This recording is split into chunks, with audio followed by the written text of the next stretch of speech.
Praise the lord. Hallelujah. Good morning. ఈరోజు దేవుని వాగ్దానము యాకోబు పత్రిక 5వ అధ్యాయము 8వ వచనము. ఓపిక కలిగి ఉండుడి, హృదయమును స్థిరపరచుకొనుడి. ఆమేన్. క్రీస్తునందు ప్రియులారా, ప్రభు రాకడ సమీపించు కొలది ఓపిక కలిగి మన హృదయమును స్థిరపరచుకోవాలని భక్తుడు సెలవిస్తున్నాడు.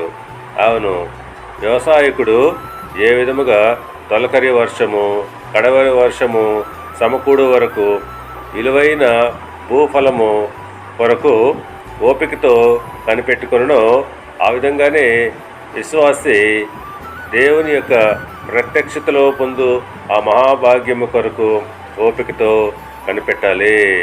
కీర్తనల గ్రంథము 37వ కీర్తన 7వ వచనం ప్రకారముగా, యెహోవా ఎదుట మౌనముగా ఉండి ఆయన కొరకు కనిపెట్టుకునుము. అవును, దేవుని ఎదుట మౌనముగా ఉండి ఆయన ఏర్పాటు నెరవేరు వరకు ఓపికతో కనిపెట్టాలి. అప్పుడు తప్పకుండా మనము ఫలము పొందుకుంటాము. దేవుడు మిమ్మల్ని దీవించి ఆశీర్వదించి వర్ధిల్ల చేయునుగాక. ఆమేన్.